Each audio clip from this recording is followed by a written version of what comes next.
Alright everyone, so today's video is going to be on how to create a research binder. So a research binder is a binder like, it could be like that. And the entire purpose of it is a place to keep all your how-to articles or your research guides. And these can just be a great, easy reference point because it's really difficult to memorize all the dates and times when things changed, all the places, all the maps, where everything's located, how to know where to send for this record versus that record.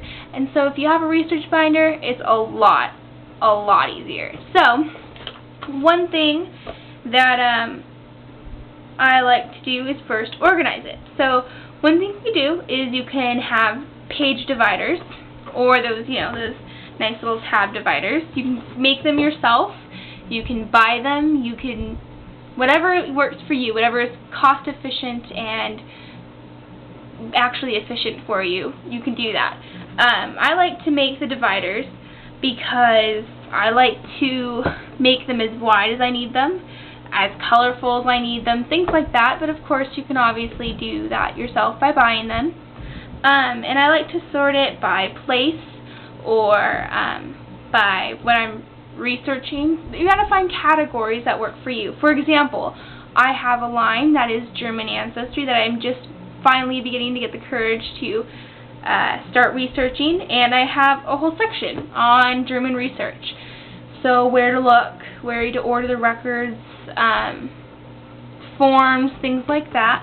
However, I also have a very distinct line in Eastern Tennessee, so I have a whole area for that, which includes the books from the area, people I can contact. I have a lot of long-distance cousins over there. I have dates when the counties changed, when the states were formed, things like that, because it is in an area before the state of Tennessee was formed, and it used to be North Carolina, and parts of it were Virginia, and it's just way easier to keep the dates in order, so that way if I'm trying to figure out why I can't find an ancestor in Tennessee, well, maybe because at that time it was actually North Carolina, or because Tennessee hadn't existed yet, things like that. Or you can even just have general how-tos. You could have them on how to stay organized, on where to look for the best websites for free research. Those are always really good to look up. You can even have your favorite blog posts. You can just print them out and stick them in here. It's great to have. It's an amazing resource, and I really hope that you guys get it. So I have a whole folder in my filing cabinet, which I'm going to grab right now. Let's see. Okay. Here's all my how-to stuff. I have a lot of genealogy forms. It's my folder for it.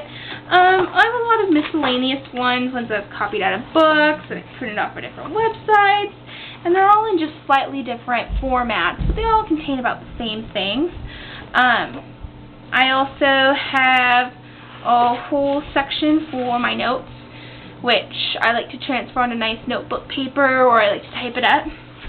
I also have a lovely article from aboutgenealogy.com, which is a lovely website, and Kimberly Powell, I think is how you say your name. Anyway, she created this lovely article called 101 Ways to Research Your Family Tree for Free.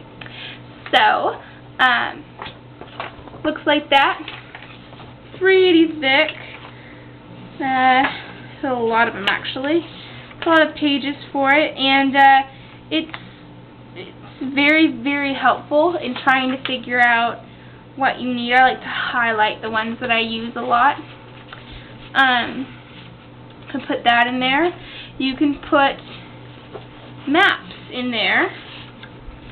Like I have a lot of maps printed out in this folder. You can put those in there and sort them.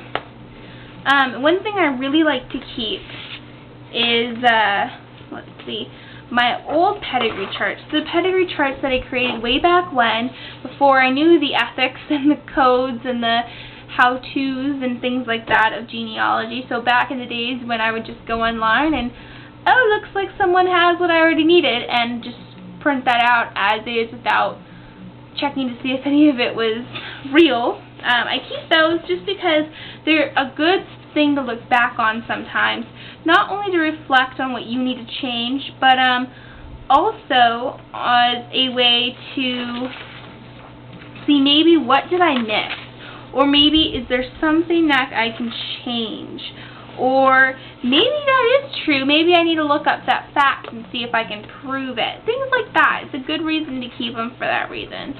So I have all that. I also like to keep forms. That if I order a lot of particular records from one state, I like to print those forms out. That way when I'm ready, I can just make a copy of it, and I'll have to search for it on the website and things like that. So that's what I would include. And as far as organization goes, you can just make those lovely dividers. You can buy the lovely dividers.